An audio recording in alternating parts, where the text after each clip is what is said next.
গুৱাহাটী মহানগৰ সমিতিৰ মুখ্য সচিব বিকাশ অসমক লৈ আজিৰ পৰা কাৰ্যকৰী হোৱালৈকে যেতিয়ালৈকে তেওঁৰ বিৰুদ্ধে উঠাই অপৰাধমূলক অভিযোগবোৰ আমাৰ সংগঠনৰ মজিয়াত তদন্ত নহয় তেওঁক প্ৰাথমিক সদস্য পদৰ পৰা বীৰ লাচিত সেনা অসমৰ প্ৰাথমিক সদস্য পদৰ পৰা বহিষ্কাৰ কৰা হৈছে আৰু তেখেতক কামৰূপ মহানগৰৰ সকলো সমিতিৰ পৰা সকলো বিষয়বাবৰ পৰা তেখেতক অব্যাহতি প্ৰদান কৰা হৈছে। এইটো আমি স্পষ্ট কৰি জনাই দিছোঁ আৰু যেতিয়ালৈকে তদন্ত হ'ব তদন্ত হোৱাৰ পিছত যিখিনি হয় সেইখিনি আপোনালোকৰ সন্মুখত আমি জনাম। গুৱাহাটী মহানগৰ সমিতিৰ মুখ্য সচিব বিকাশ অসমক লৈ আজিৰ পৰা কাৰ্যকৰী হোৱালৈকে যেতিয়ালৈকে তেওঁৰ বিৰুদ্ধে উঠাই অপৰাধমূলক অভিযোগবোৰ আমাৰ সংগঠনৰ মজিয়াত তদন্ত নহয় তেওঁক প্ৰাথমিক সদস্য পদৰ পৰা বীৰ লাচিত সেনা অসমৰ প্ৰাথমিক সদস্য পদৰ পৰা বহিষ্কাৰ কৰা হৈছে আৰু তেখেতক কামৰূপ মহানগৰৰ সকলো সমিতিৰ পৰা সকলো বিষয়বাবৰ পৰা তেখেতক অব্যাহতি প্ৰদান কৰা হৈছে। এইটো আমি স্পষ্ট কৰি জনাই দিছোঁ আৰু যেতিয়ালৈকে তদন্ত হ'ব তদন্ত হোৱাৰ পিছত যিখিনি হয় সেইখিনি আপোনালোকৰ সন্মুখত আমি জনাম। গুৱাহাটী মহানগৰ সমিতিৰ মুখ্য সচিব বিকাশ অসমক লৈ আজিৰ পৰা কাৰ্যকৰী হোৱালৈকে যেতিয়ালৈকে তেওঁৰ বিৰুদ্ধে উঠাই অপৰাধমূলক অভিযোগবোৰ আমাৰ সংগঠনৰ মজিয়াত তদন্ত নহয় তেওঁক প্ৰাথমিক সদস্য পদৰ পৰা বীৰ লাচিত সেনা অসমৰ প্ৰাথমিক সদস্য পদৰ পৰা বহিষ্কাৰ কৰা হৈছে আৰু তেখেতক কামৰূপ মহানগৰৰ সকলো সমিতিৰ পৰা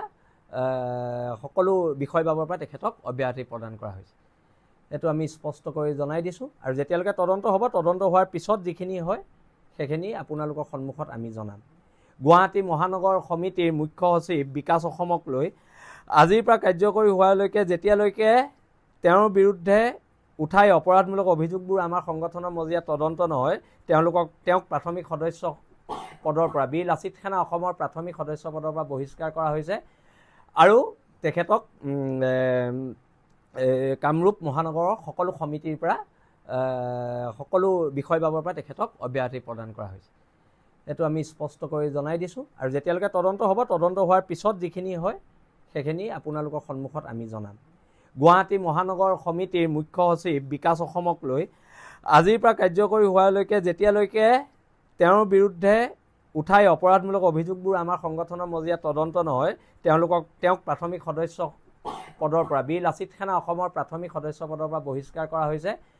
আৰু তেখেতক